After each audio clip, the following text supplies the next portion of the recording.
Pessoal, bem-vindos de volta.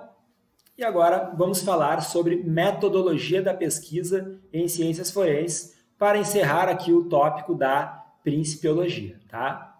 Pessoal, a metodologia científica, nós sabemos que ela pode variar. O que não pode variar é a conclusão. Isso nós já comentamos na aula passada. Muito bem. O método indutivo, ele pode ser utilizado em investigações criminais, mas ele não é recomendável para perícia forense, para perícia criminal ou na criminalística. Sua utilização tem uma tendência muito grande à generalização. Conclusões científicas conclusões científicas, objetivamente científicas, elas não podem ser abstratas ou genéricas. Elas precisam ser objetivas. Então, a perícia criminal, a criminalística, tem uma tendência a utilizar o método dedutivo, porque ele é mais confiável e menos ambicioso. Ou seja, ele só diz aquilo que tem uma probabilidade muito alta. Então, nós vamos trabalhar com aquele conceito de menos provável, mais provável. Isso é possível? É possível. Mas é provável? É pouco provável. Se uma coisa, eu diria o seguinte, algo que é pouco provável, nem provável é. Então, na verdade, nós precisamos atribuir um grau, uma porcentagem de probabilidade, certo? Qual é a probabilidade de certo fato acontecer da forma como foi descrita? Muito bem, o método indutivo não é indicado. O método dedutivo, ele é mais confiável, pois é menos ambicioso. O método hipotético dedutivo, ele possui um risco e um senso crítico.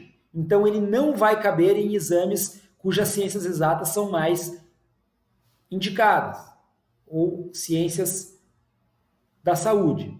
O método indutivo, ele é mais indicado em estudos de estatística, certo, pessoal? Agora, estudos criminais propriamente ditos, estudos científico-forenses ou criminalísticos, eles não utilizam o método indutivo.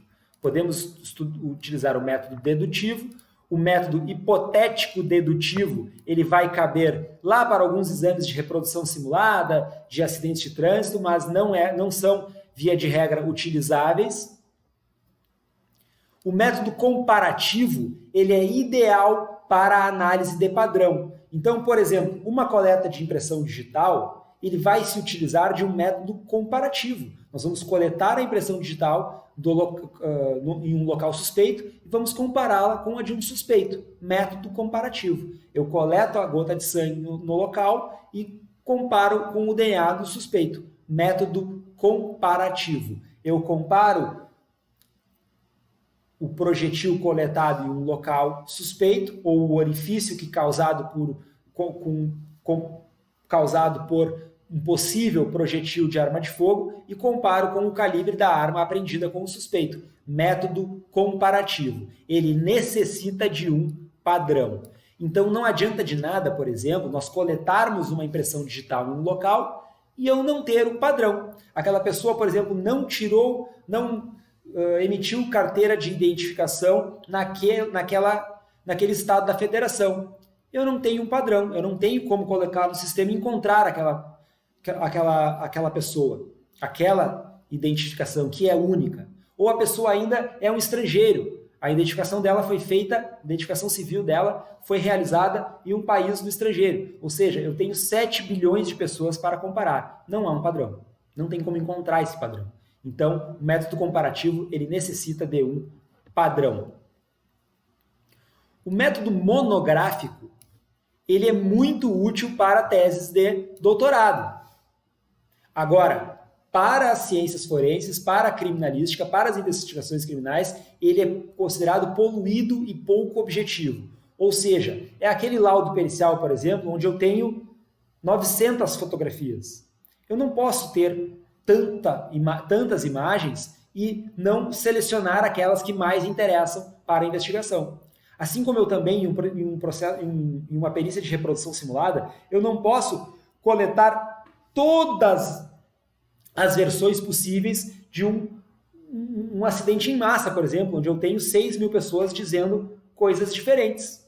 Eu preciso ter objetividade. Então, lembrem no método monográfico daquele laudo pericial com 900 fotografias, lembrem do laudo de reprodução simulada com 900 depoimentos. Eu preciso ter objetividade em perícia criminal.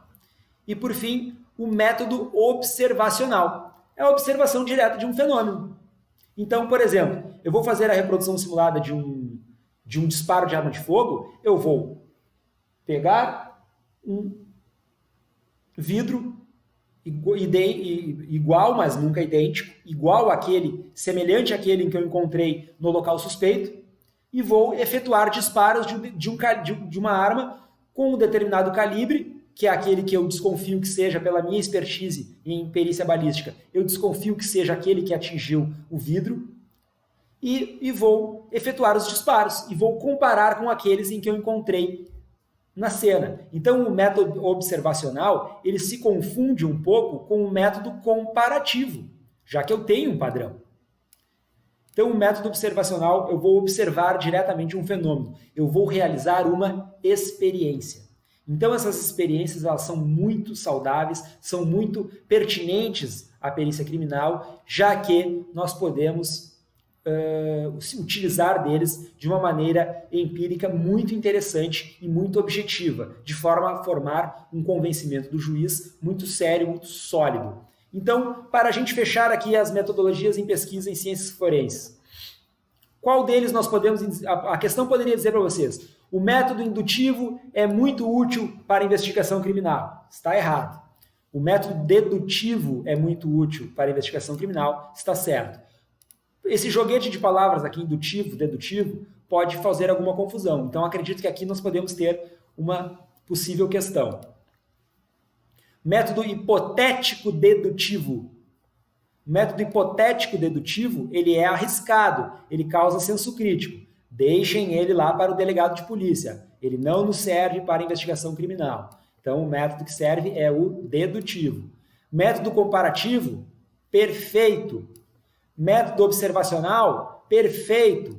Método comparativo observacional, joia. Método monográfico, não. Então, concluindo, nós não podemos utilizar o método dedutivo, não podemos utilizar o método hipotético dedutivo, desculpem, não podemos utilizar o método indutivo, não podemos utilizar o método hipotético dedutivo e não podemos utilizar o método monográfico. Nós podemos utilizar o método dedutivo, podemos utilizar o método comparativo e podemos utilizar o método observacional em ciências forenses. Ok? Muito bem. Então agora vamos passar para a prova penal e perícia criminal no processo penal propriamente dito.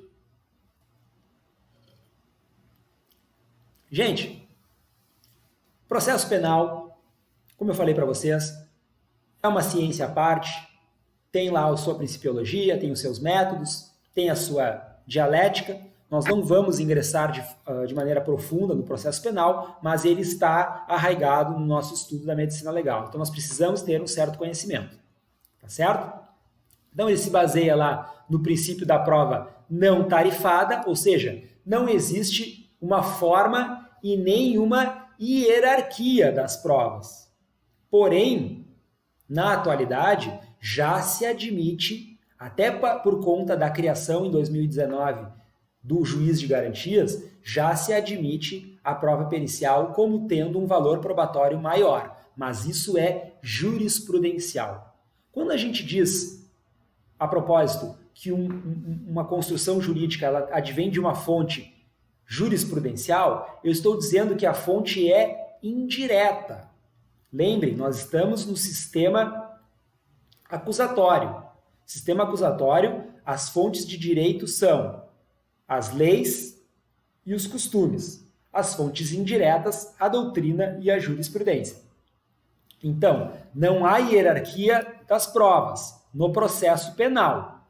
Agora, se nós formos... Código de Processo Penal é uma lei federal, a lei fonte direta de direito.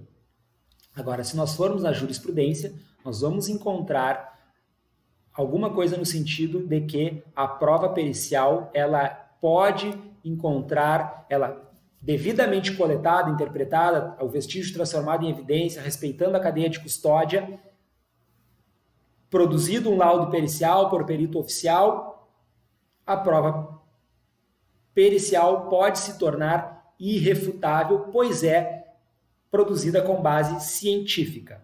Mas, processualmente, vocês devem lembrar que vigora o princípio da não tarifação da prova, ou seja, processualmente não existe hierarquia. Então, se aparecer na questão lá, processualmente a prova pericial não tem hierarquia com a prova testemunhal, está certa a questão, já que vigora no processo penal brasileiro o princípio da prova não tarifada.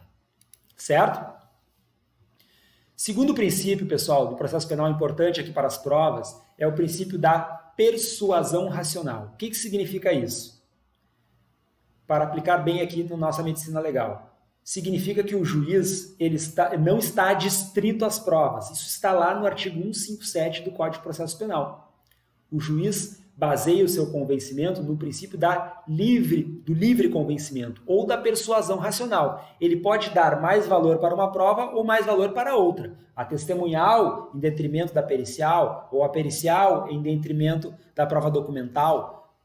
Tanto faz. Para ele é indiferente. O juiz não está adstrito às provas. Ele pode formar o seu convencimento através da persuasão racional. Se chegar lá no júri e o advogado convencer ele do contrário, não tem problema. No caso dos jurados, né? Não tem problema. Persuasão racional. O juiz ou os jurados vão formar o seu convencimento através da persuasão racional ou do livre convencimento. Então, na verdade, a persuasão racional está atrelada um pouco aqui também à não tarifação da prova. Pessoal, princípio 3, cargas probatórias ou do ônus da prova. Existe um princípio básico em direito que diz o seguinte: o ônus da prova é de quem alega. Muito bem, o ônus da prova é de quem acusa. Então, o ônus da prova é do Ministério Público. Acontece que, eventualmente, a pessoa pode estar alegando uma legítima defesa. E aí, o ônus da prova não seria do Ministério Público que acusa dizer que o réu não estava em legítima defesa? Conseguem compreender? Então, essa discussão também é bastante profunda. Não se confundam no caso da legítima defesa, certo? Que aí há uma inversão.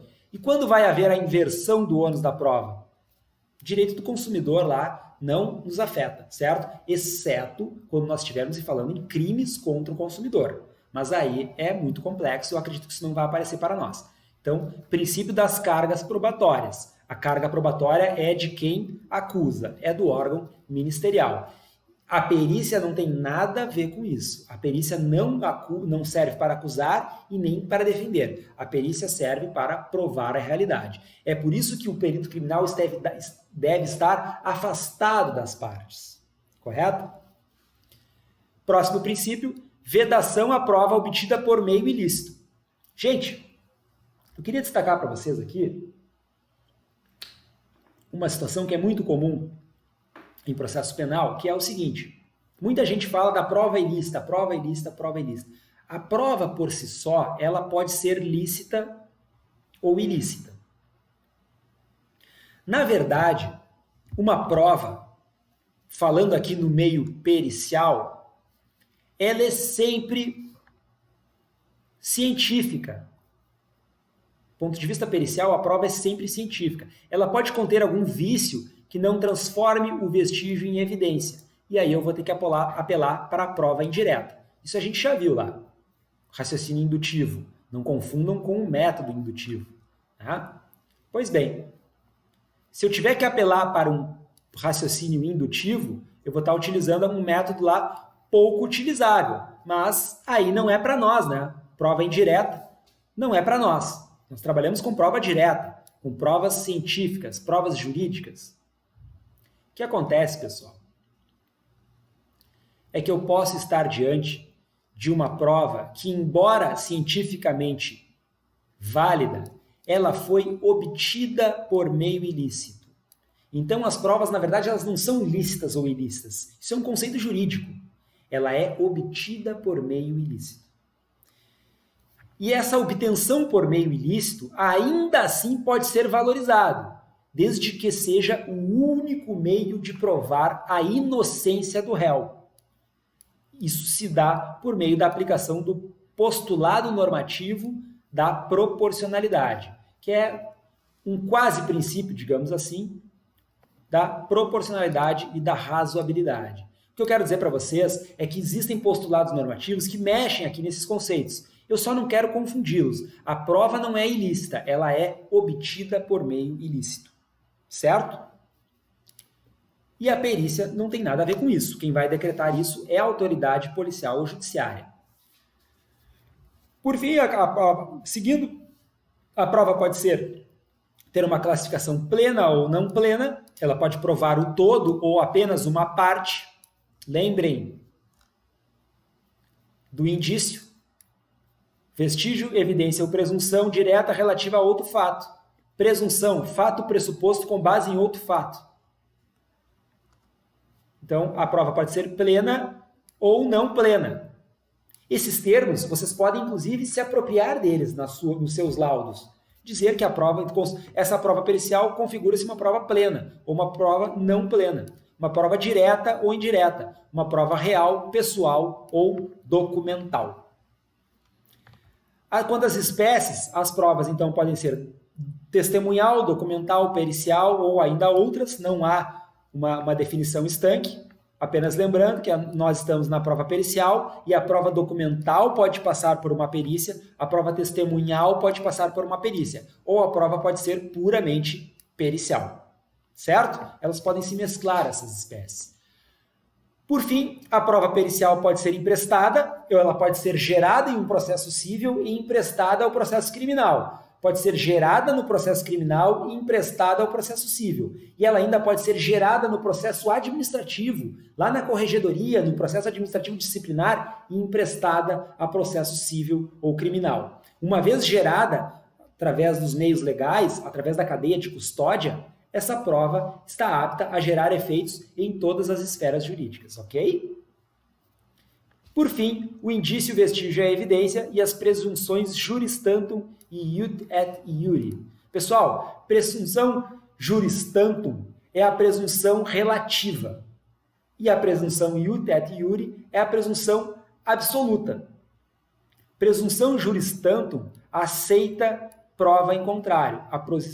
A presunção iud et iure, ela não admite prova em contrário. Por exemplo, a presunção de violência sexual no ato da conjunção carnal contra menor de 13 anos.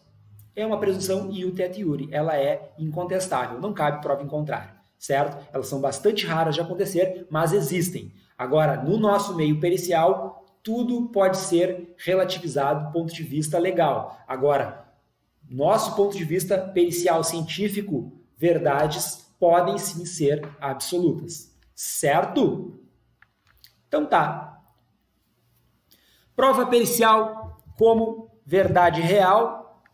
Prova pericial como sistema do livre convencimento motivado. O que é isso aqui? Pessoal, no processo penal existe o princípio da verdade da prova tarifária. Existe a contestação ao princípio da prova real.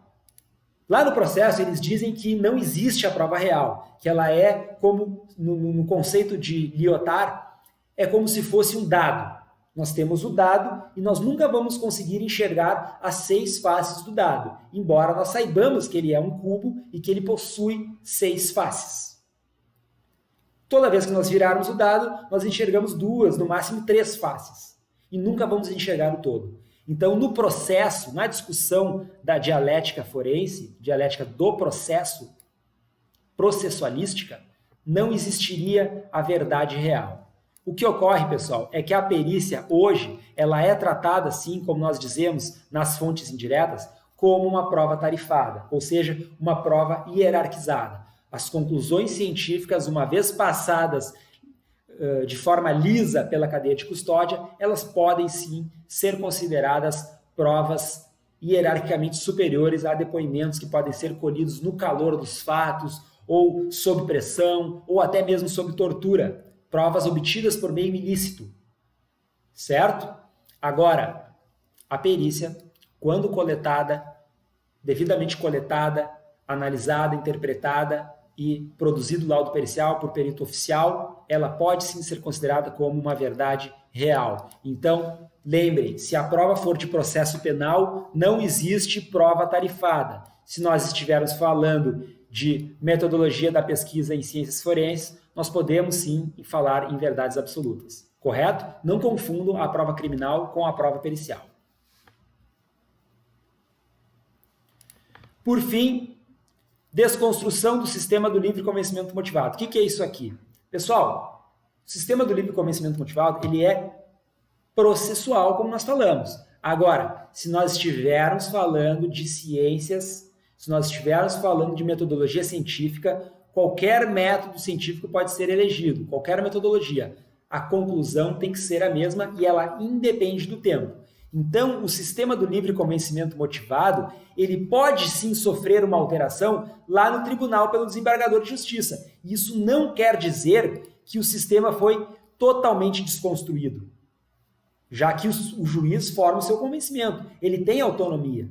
Agora, com base na construção de que a perícia não pode se inserir em um conceito estanque, nós podemos dizer que a perícia trabalha com verdades absolutas e o processo não. A prova processual pode até não trabalhar com verdade real, mas a perícia trabalha. Então são antagonismos. Então lembrem, se vocês estiverem na prova de processo penal, vocês vão falar disso aqui. Sistema do livre convencimento motivado, nós falamos ali alguns slides atrás. Porém, a perícia trabalha com método científico, método empírico, pode sim trabalhar com verdades absolutas e aí nós podemos confrontá-lo com uma prova testemunhal e ela pode sim acabar desbancando, pode trabalhar sim com uma prova tarifada. Pessoal, por que eu estou falando sobre isso? E talvez alguns estejam se perguntando, poxa, o professor está causando confusão. Não, pessoal, vocês precisam se antenar. A prova de medicina legal, ela mistura conceitos de processo com conceitos de medicina. Então, no caput lá da questão, vai constar em que seara científica nós estamos falando. Estamos falando de processo, de legislação processual, legislação penal, vamos trabalhar com os conceitos dos princípios lá que o Andrei falou do processo. Agora, estamos falando de medicina legal pura, criminalística pura, ciências forenses, método científico, esqueçam isso aqui, ok? Muito bem. Gente, tudo isso que eu falei para vocês aqui é para nós lembrarmos o seguinte: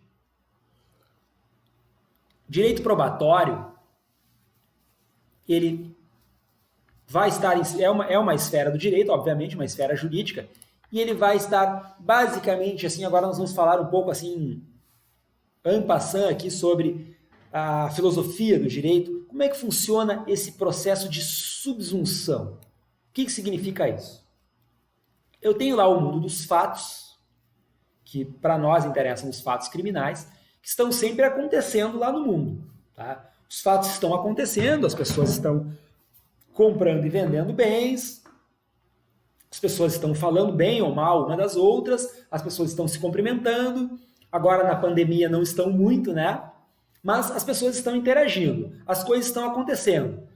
Pessoas se matam e o Estado não fica sabendo disso. Pessoas simplesmente morrem e o Estado se confunde e acaba acusando alguém injustamente. Pessoas batem o carro, mas resolvem não judicializar a questão. Raios caem sobre árvores e acabam matando pessoas e ninguém é culpado por essa morte, embora seja considerada uma morte violenta. O que eu quero dizer é que os fatos acontecem. Alguns deles têm relevância para o mundo processual penal, mas nem todos eles passam pelo processo de subsunção. Então, quando acontece um homicídio e essa pessoa é enterrada e ninguém descobre aquele crime, e ninguém dá por falta daquela pessoa, simplesmente esse fato, esse homicídio, não entra no mundo processual penal. Quod non est in actis, non est in mundo. Tradução do latim, o que não está nos autos não está no mundo. Vocês já devem ter ouvido falar nesse jargão do direito. O que não está no processo não está no mundo. Então, o exemplo que eu dou para vocês aqui é as leis da física. As coisas e as relações sociais. Elas estão acontecendo a todo momento. E nem por isso vai haver uma judicialização da questão. Para que haja essa judicialização, eu preciso das provas. Pessoal, eu falo tudo isso para vocês entenderem o conceito de iter criminis, que é o itinerário do crime. As fases de cogitação e preparação não são puníveis, certo? Então, por exemplo, eu tenho no meu computador lá o itinerário perfeito, toda a preparação para cometer um homicídio. Aonde eu vou comprar a arma, quanto custa, da onde eu vou tirar dinheiro, quem eu vou contratar para fazer o crime, a hora e o local exato que eu vou iniciar a execução desse crime.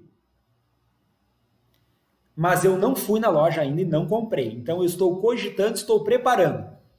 No momento em que eu vou à loja comprar a arma de fogo, jurisprudencialmente, eu já inicio os atos de execução. E aí, se eu encontro a pessoa que eu quero matar e aponto a arma para ela e a polícia me surpreende antes, eu apontando a arma, eu já inequivocamente já iniciei o processo de execução, mas não consumei. Lembram lá dos crimes formais e materiais? Pois é. Então, eu iniciei o ato de execução e não consumei por ato externo à minha própria vontade, ato alheio à minha própria vontade. Se fosse pela minha vontade, eu puxava o gatilho e matava. O problema é que alguém me interceptou e eu não consegui consumar o delito. Homicídio tentado.